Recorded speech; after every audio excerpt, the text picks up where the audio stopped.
Like, I gotta tell you, I'm at a fucking loss with this shit. I really fucking am. Like, it's getting really weird, man. Like, this is getting really weird. It's starting to get to be like a fucking really weird twist on a Me Too problem. Right? This is a hashtag Me Too problem all of a sudden. Because the president has power, he daren't ask anybody with less power than him for anything. Because if he does, no matter the circumstances, he's threatening and abusing his power. Because he has power, he can't do anything. Because that's abusing his power. Like, that's what this shit is turning into. Now that we're in the Judiciary Committee, all of those people are going, look, the president has more power than the Ukrainians. Like, that one man has more power than all of the Ukrainians. So there's no fucking way that the Ukrainian president could have told him no. He had to agree to do it. He didn't. He didn't do it. But he had, in that position, man, he had to have said yes. There's no way. He could have possibly said no.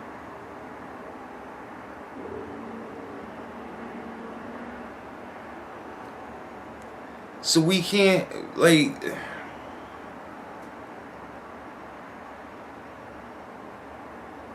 Remember that shit, folks. For when your boss tomorrow asks you to do something, say, look, that's a fucking abuse of power. How am I supposed to be able to say no to you? You're my boss. How am I supposed to be... Do you think I want to do that bit of work that you just asked me to do? Fuck no, I don't want to do that. I want to sit on my ass and play on my phone. But you think you're going to ask me to do things? You have more power than me. How dare you ask me to do something? Like, granted, far different situation. The Ukrainian president doesn't work for Donald Trump. But at the same time, we're all kind of working together, right? Or at least we should be trying to.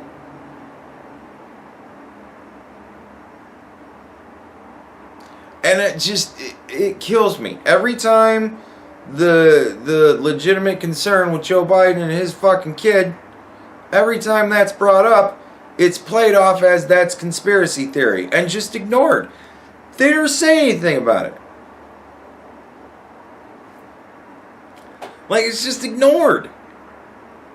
Fucking, I shit you not. Well, first of all, this is about half of the thing. Well, watch this shit. Thank you, Mr. Chairman. Before Speaker Pelosi announced the impeachment inquiry 10 weeks ago on September 24th, before the call between President Trump and President Zelensky on July 25th, before the Mueller hearing in front of this committee on July 24th, before all that, 16 of them had already voted to move forward on impeachment. 16 Democrats on the Judiciary Committee had already voted to move forward on impeachment, yet today we're talking about whether the positions they've already taken are constitutional. Seems a little backward to me. I mean, we can't get agreement. I mean, we got four Democrats or four people who voted for Clinton, and they can't agree. Yet today we're talking about the Constitution. Now, Professor Turley, you've been great today, but I think you were wrong on one thing. You said this is a fast impeachment. I would argue it's not a fast impeachment. It's a predetermined impeachment. Predetermined impeachment done in the most unfair partisan fashion we have ever seen.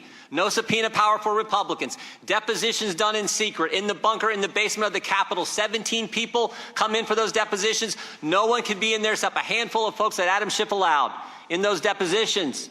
Chairman Schiff prevented witnesses from answering Republican questions. Every Democrat question got answered. Not every Republican question. Democrats denied Republicans the witnesses we wanted in the open hearings that took place 3 weeks ago. And of course, Democrats promised us the whistleblower would testify and then change their mind. And they changed their mind. Why?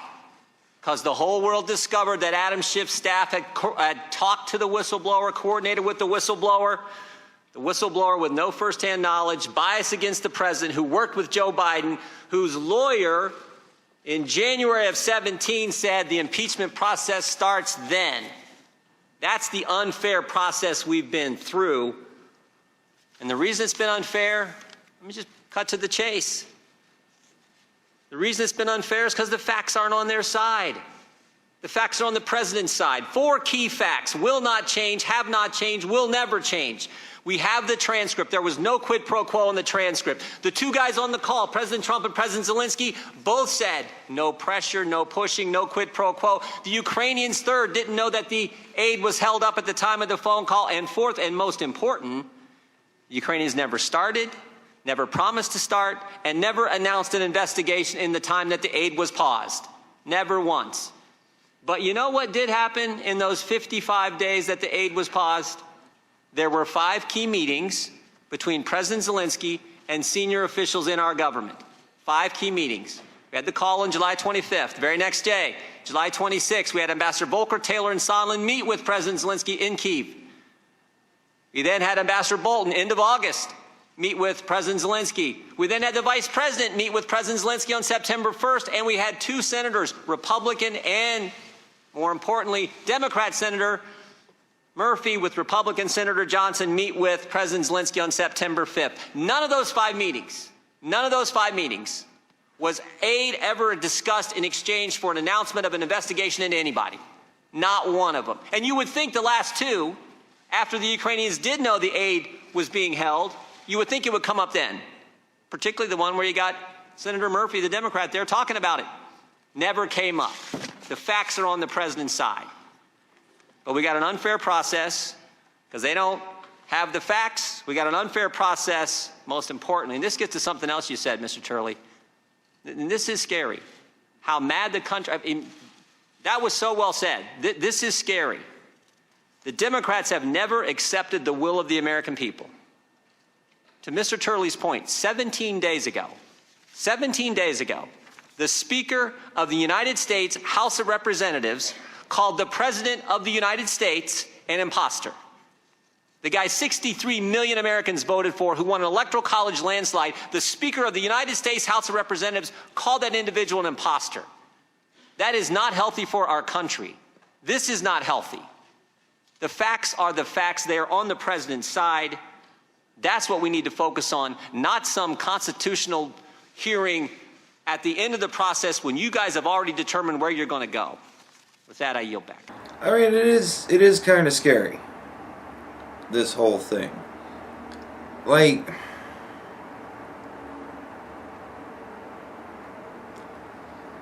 there's enough of it there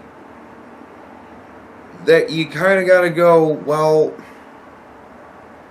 I can understand why some people might think this way, be upset. But then when you actually look at the whole situation, you kind of got to go, well, it wasn't really that. Like,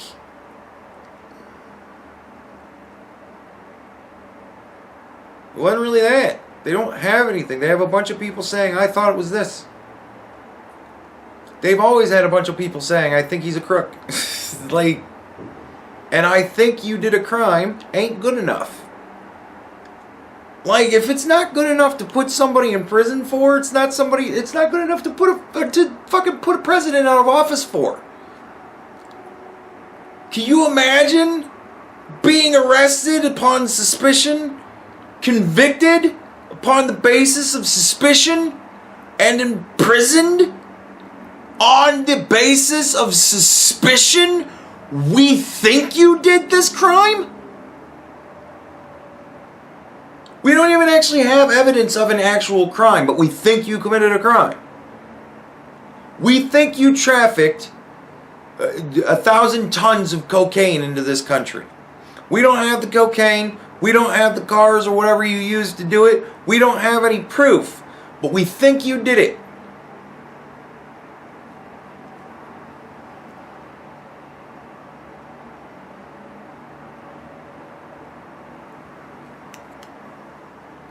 you gotta be shitting me with this.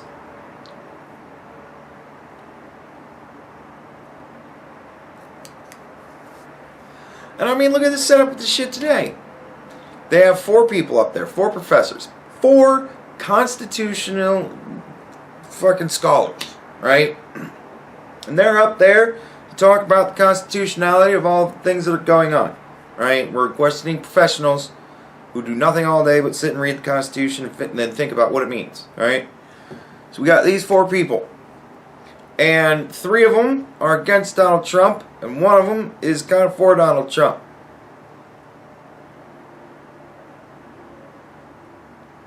This already sounds kind of shit to me. Like, I know who's running this show. I know who's running the show. I know who's picking all these people. You can't seriously say, yeah, we tried to just get a cross-section of constitutional scholars. So we asked, just 4 random fucking people, and look what we got. I'm not buying that shit.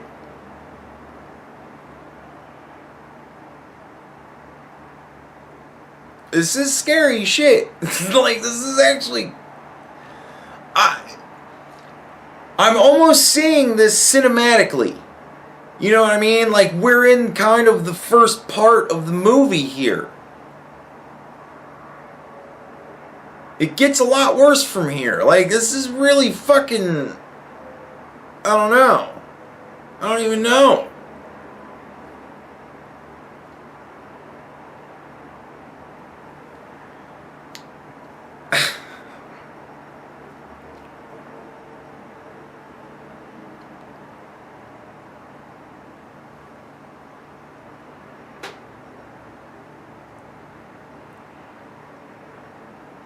I just don't see an end goal. Like, that's the thing. What is it exactly you want? You just want Donald Trump out of office? Is that good enough? Like, it has to be that. Then what? Like, I'm really getting into that state of mind of, because you want it, I'm going to say no. Just because you want it. Just because I don't know where it ends. I'm not giving the mouse a cookie. I don't know what's going on here. This is very odd to me. This seems like we're going in a bad way. And there's a lot of people that are massively in support of this. And I don't get it. Like, there's a much bigger picture here that conveniently one side brings up constantly and the other side just ignores. It just ignores. I fucking shit you not. The dude after Jim Jordan talked about how his granddaddy fought at the Battle of the Bulge for a president that would have never done such a horrible thing.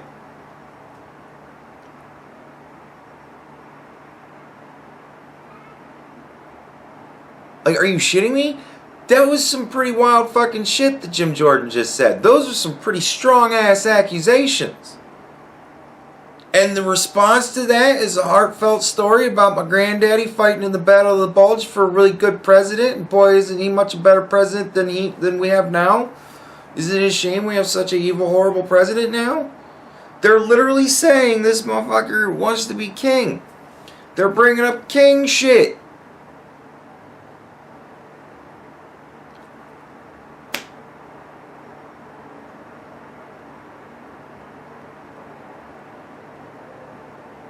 I mean, I gotta ask you honestly. And I gotta ask you honestly.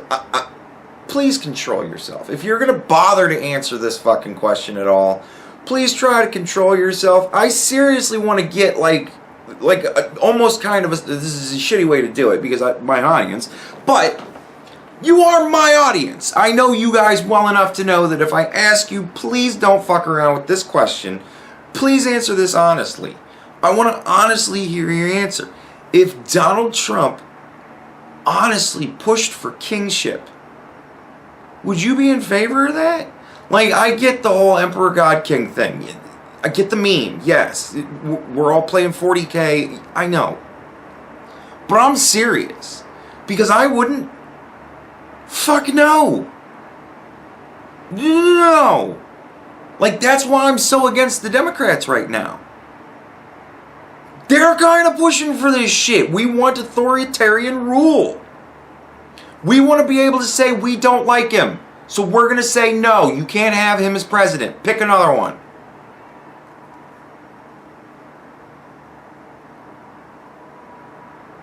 Like... But no, if Donald Trump said, I want to be king, I'd be like, no, you don't get to be king. We don't do kings. Move to Britain and run to be king. Try and marry the queen. You get on really well with her. You know, maybe you can marry the queen and become king of a country that's still cool with that shit. We've never been cool with that shit. We left that shit because we weren't cool with that shit. I don't want to go back to that shit. Not from either side. And therein lies the rub. I only see one side pushing for authoritarian rule. It isn't Donald Trump.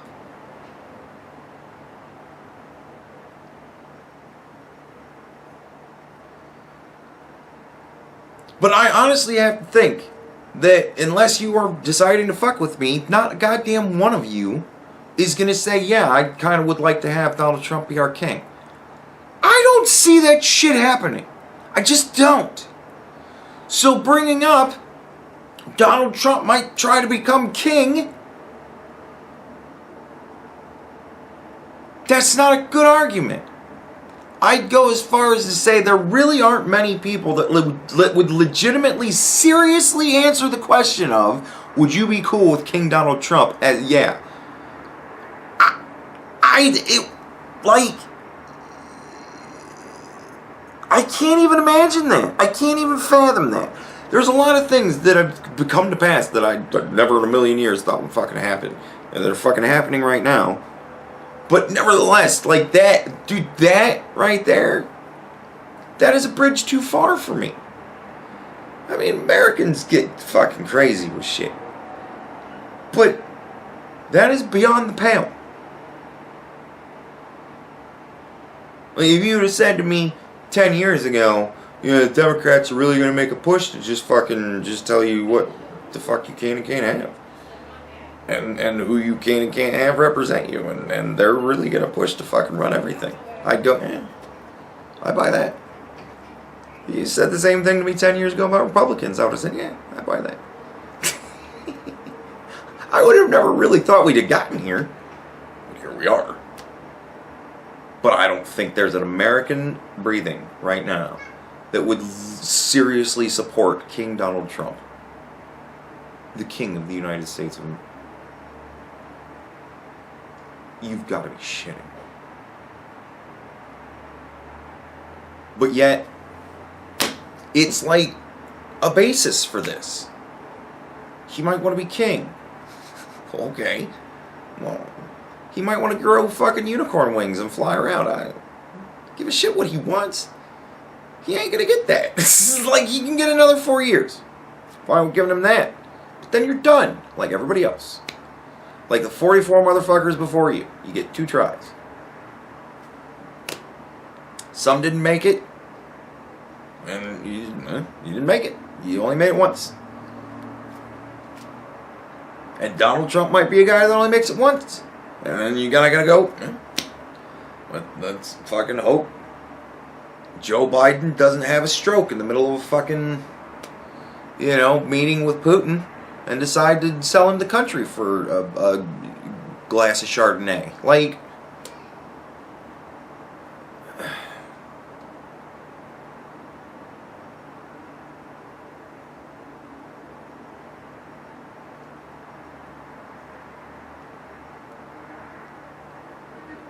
I don't get it. Like,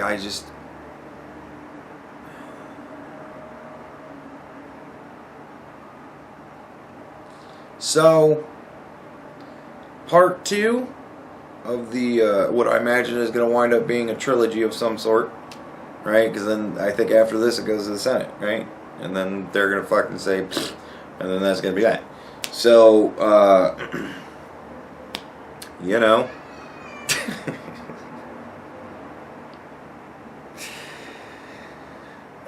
Impeachment 2, Electric Boogaloo. And it's like, it's getting to be a scary fucking movie. Like, this is definitely a far darker fucking scary movie. It's so weird to watch. Every Republican goes, the Democrats have lost their fucking minds, and they're really scaring us now. And we would like to fucking not do this because this is getting really bad. And the Democrats go, here's a heartfelt story I have about why Donald Trump is a monster. Because my granddaddy fought in the Battle of the Bulge. And the president then was so much better of a person.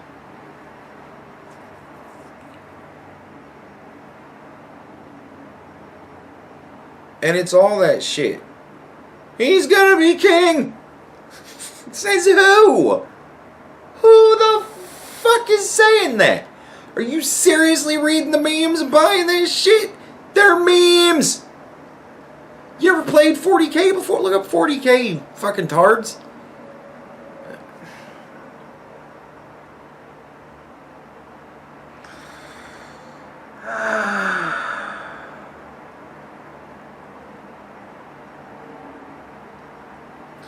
I just feel like I'm watching the downfall of my country.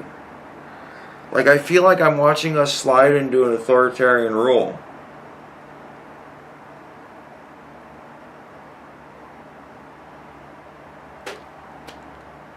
And I feel helpless. I feel like I can't do anything about it.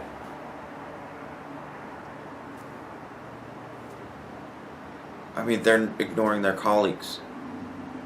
They clearly don't care what the people think. People wanted Donald Trump to be president, and they have done everything they possibly could to fight everything that we voted him, well, you guys voted, well, those of you who voted for him, into office to do. And yet they sit here and talk about how the people are the ones with the reins of power in this country. Ignoring the fact that the people spoke.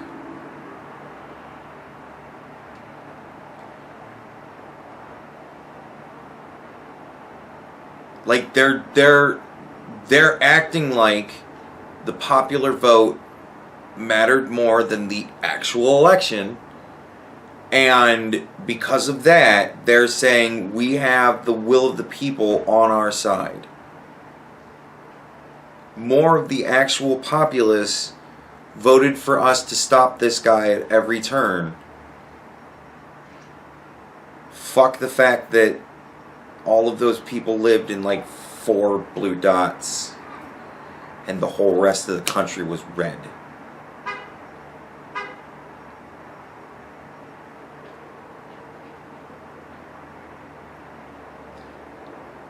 Like, this is some scary fucking shit, man. I really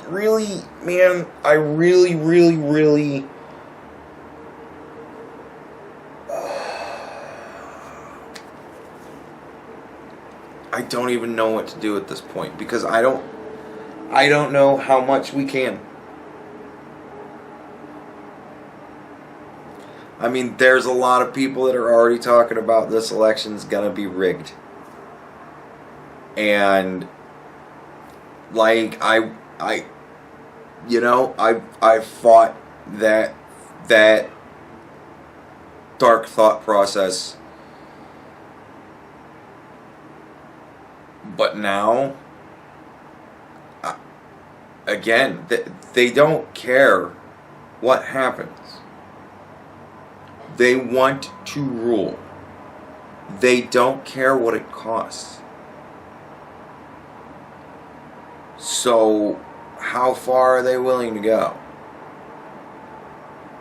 They've gone this far.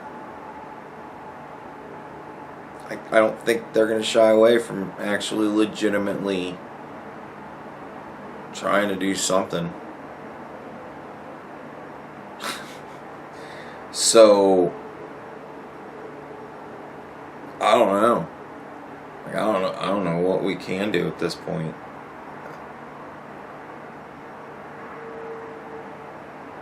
We honestly just might be fucked.